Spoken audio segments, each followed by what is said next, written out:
Welcome back to my channel fact and mean Hindi. कैसे हो आप सभी? आई होप आप सभी अच्छे होंगे और अपना अपना ख्याल रख रहे होंगे।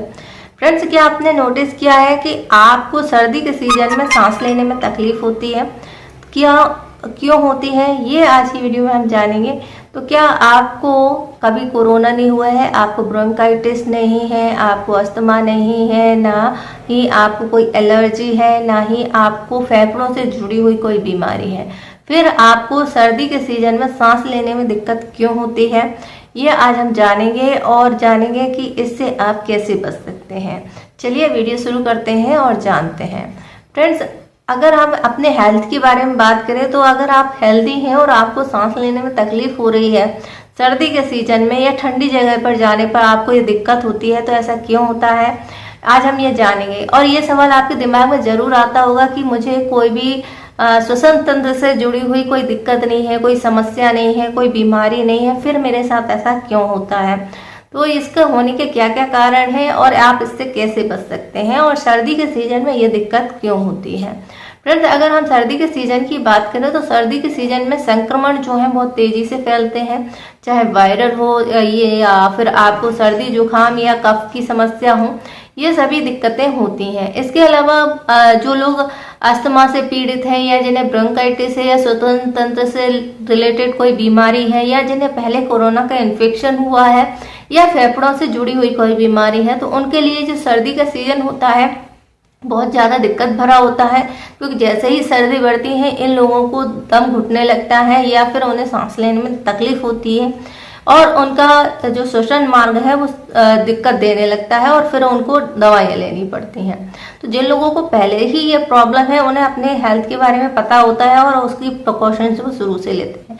लेकिन अगर आपको ये कोई दिक्कत नहीं है, फिर आपको ये दिक्कतें क्यों होती हैं, आपको सांस लेने में तकलीफ क्यों होने लगती है।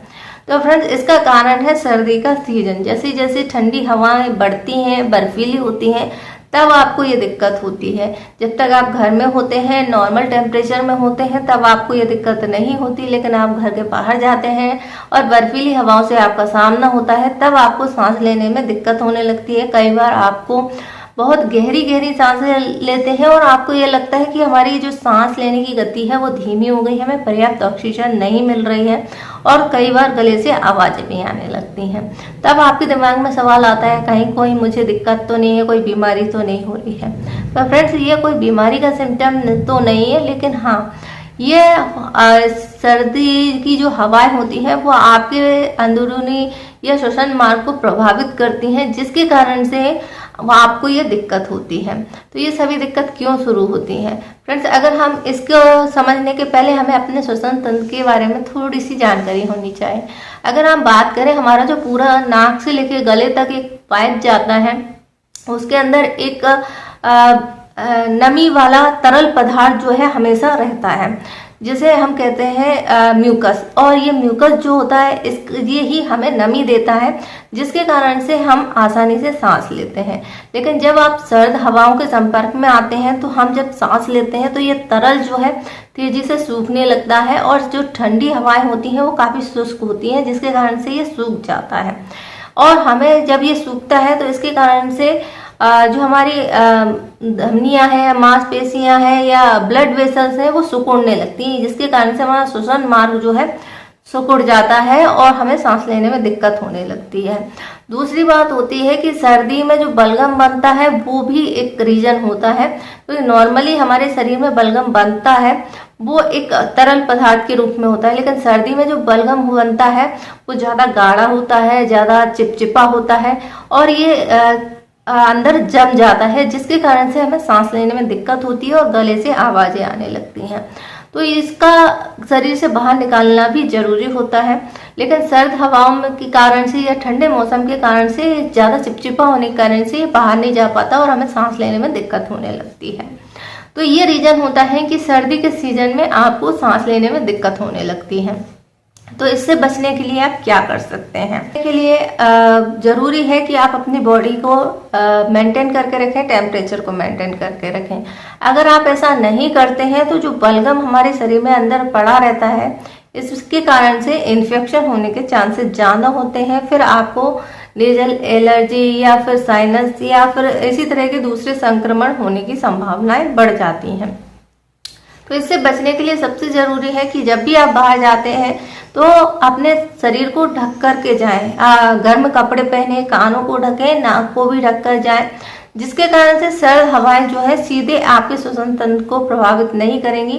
क्योंकि जब आप अपने नाक को ढकते हैं या उसको कवर करते हैं तो बाहर से जो आप सांस लेते हैं पहले वो कपड़े से टच होने के कारण से उससे होकर जाती है, जिससे एक डिस्टेंस पैदा होता है और उसका टेम्परेचर मेंटेन हो जाता है और आपको डायरेक्ट ठंडी हवाएं नाक के अंदर नहीं जाती हैं, मुंह के अंदर नहीं जाती हैं, जिसके कारण से आपका बलगम जो है गाढ़ा नहीं होता और आप आसानी से सांस ले पाते हैं। दूसरा है कि अगर आपका बॉडी का टेम्परेचर मेंटेन होता है तो इसके कारण से आपकी नसें सिकुड़ती नहीं है और आपका श्वसन तंत्र की जो ट्यूब है वो छोटी नहीं होती है और आप आसानी से सांस ले सकते हैं। नेक्स्ट है, अगर आप धूम्रपान करते हैं तो धूम्रपान करना छोड़ दीजिए, क्योंकि ये आपकी समस्या को बढ़ाता है। इसके अलावा कुछ और ट्रिगर फैक्टर होते हैं जिसके कारण से आपको सांस लेने में दिक्कत होती है, जैसे कि पॉल्यूशन एक बहुत बड़ा कारण है। कोहरा या धुंध जो है उसमें भी आपको ये दिक्कत होती है कि दिल्ली में तो बहुत ज़्यादा हर मेट्रो सिटी में ये एक प्रॉब्लम हो रही है, जिसके कारण से एयर प्यूरिफायर का भी इस्तेमाल किया जाता है। इसके अलावा कुछ और, जैसे कि तापमान परिवर्तन, अगर आप एकदम ठंडे से गर्म या गर्म से ठंडे में जाता है तो आपको दिक्कत हो सकती है। ऐसे एरोसोल का उत्पादन जहाँ होता है उस जगह पे आपको नहीं जाना है। कुछ क्लीनिंग चीज़ें, क्लीनिंग प्रोडक्ट होते हैं जैसे कि टॉयलेट क्लीनर है या रूम क्लीनर है, इस तरह की जो क्लीनिंग के उत्पाद होते हैं उनसे भी आपको ये दिक्कत हो सकती है। इसके अलावा मोल्ड, फफूंदी, जिन लोगों को एलर्जी है, नमी वाले स्थान पर जाने से आपको बचना चाहिए, क्योंकि यहाँ पर फफूंद या फंगस जो है ज़्यादा रहती हैं और इसके कारण से भी आपको छींके आना या नाक बंद होना, नाक में सूजन आने जैसी दिक्कतें हो सकती हैं, जिसके कारण से आपको सांस लेने में दिक्कत होती है।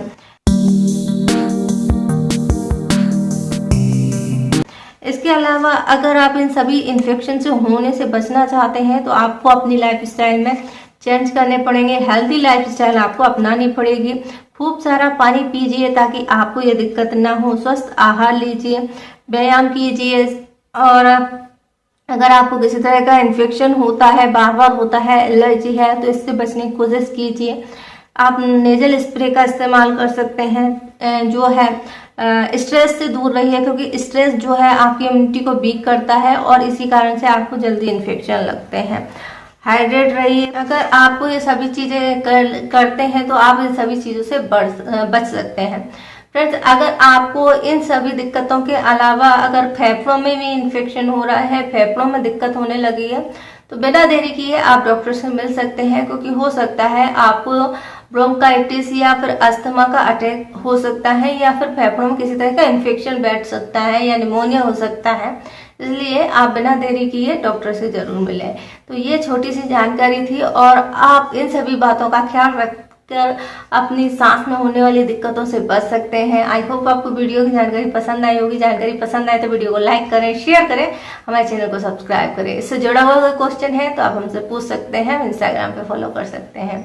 वीडियो देखने के लिए आपका धन्यवाद।